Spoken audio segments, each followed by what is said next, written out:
American pit bull terrier एपीबीटी एक मध्यम आकार की मांसल नस्ल है जिसका कोट छोटा होता है।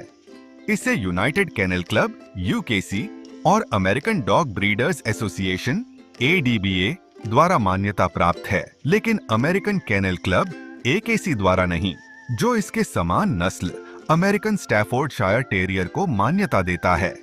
एपीबीटी के पूर्वज बुल और टेरियर नस्ल के कुत्ते थे, जिन्हें 19वीं शताब्दी में इंग्लैंड में ओल्ड इंग्लिश बुलडॉग और टेरियर से पाला गया था।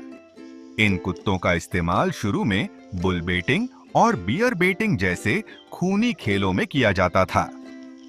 जब 1835 में इन प्रथाओं पर प्रतिबंध लगा दिया गया, तो इनका इस्तेमाल कुत्तों की लड़ाई के लिए किया जाने लगा, जिसे छिपाना आसान था।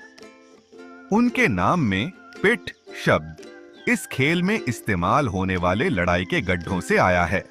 अमेरिकन पिट बुल टेरियर एपीबीटी एक मध्यम आकार की मांसल नस्ल है जिसका कोट छोटा होता है। इसे यूनाइटेड केनल क्लब यूकेसी और अमेरिकन डॉग ब्रीडर्स एसोसिएशन एडीबीए द्वारा मान्यता प्राप्त है, लेकिन अमेरिकन केनल क्लब एकेसी द्वारा नहीं, जो इसके बजाय अमेरिकन स्टैफोर्डशायर टेरियर को मान्यता देता है, जो एक बहुत ही मिलती जुलती नस्ल है। एपीबीटी के पूर्वज बुल और टेरियर कुत्ते थे, जिन्हें 19वीं शताब्दी में इंग्लैंड में ओल्ड इंग्लिश बुलडॉग और टेरियर से पाला गया था। इन कुत्तों का इस्तेमाल शुरू में बुल बेटिंग और बियर बेटिंग जैसे खूनी खेलों में किया जाता था। जब 1835 में इन प्रथाओं को गैर कानूनी घोषित कर दिया गया, तो इनका इस्तेमाल कुत्तों की लड़ाई के लिए किया जाने लगा, जिसे छिपाना आसान था। इनके नाम में पिट शब्द इस खेल में इस्तेमाल किए जाने वाले लड़ाई के गड्ढों से आया है। अप्रवासी इन कुत्तों को संयुक्त राज्य अमेरिका ले आए, जहां इनका इस्तेमाल लड़ाई के लिए तो होता ही रहा, साथ ही इन्हें बहुउद्देशीय कृषि कुत्तों के रूप में नई भूमिकाएं भी मिलीं। इनका इस्तेमाल पशुओं को चराने, जंगली जानवरों का शिकार करने और परिवार के साथी के रूप में किया जाता था।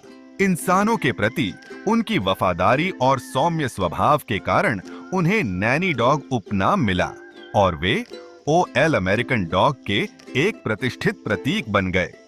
यहाँ तक कि प्रथम विश्व युद्ध और द्वितीय विश्व युद्ध के दौरान राष्ट्रीय शुभंकर भी रहे।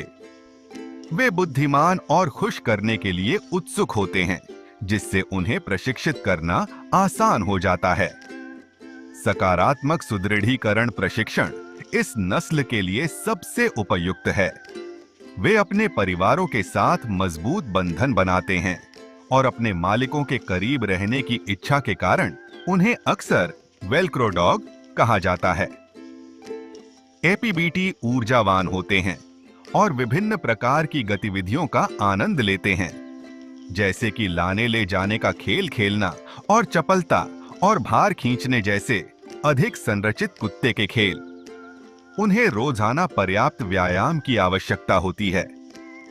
वे आमतौर पर डरपोक नहीं होते और अच्छे रक्षक कुत्ते हो सकते हैं, हालांकि उनका आत्मविश्वास उनमें जिद्दीपन भी ला सकता है।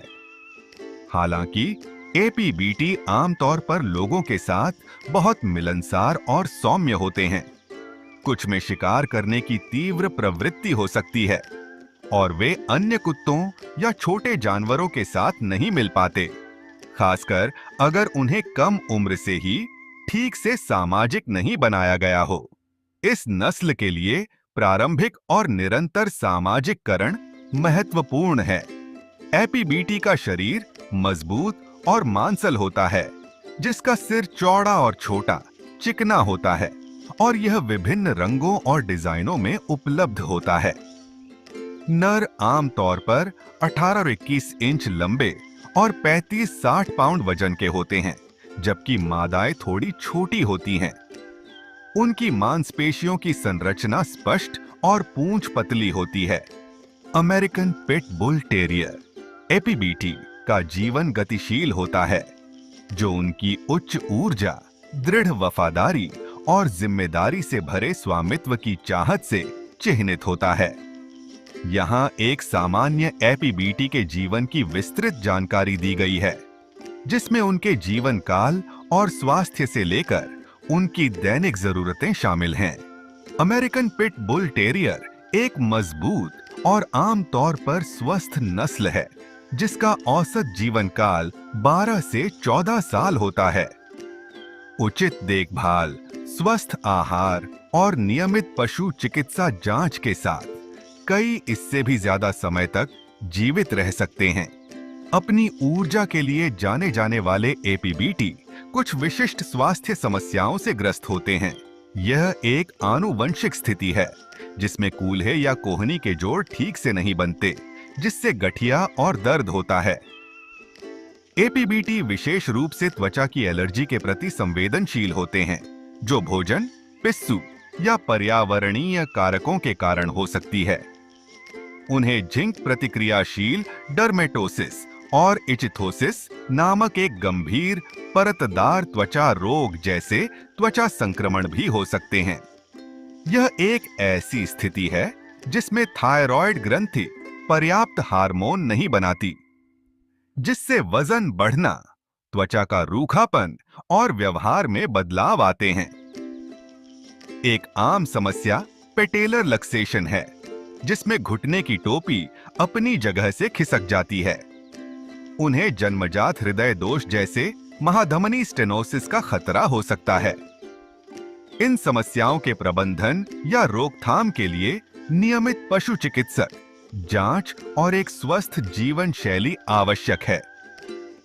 एपीबीटी अत्यधिक ऊर्जावान और एथलेटिक कुत्ते होते हैं, जिन्हें शारीरिक और मानसिक रूप से स्वस्थ रहने के लिए प्रतिदिन पर्याप्त मात्रा में व्यायाम की आवश्यकता होती है। एक स्वस्थ वयस्क एपीबीटी को प्रतिदिन कम से कम 1 से 2 घंटे व्यायाम की आवश्यकता होती है। इसे कई सत्रों में विभाजित किया जा सकता है। उन्हें केवल आंगन में बाहर छोड़ देना ही पर्याप्त नहीं है। उन्हें बोरियत और विनाशकारी व्यवहार से बचने के लिए अपने मालिक के साथ मनोरंजक गतिविधियों की आवश्यकता होती है।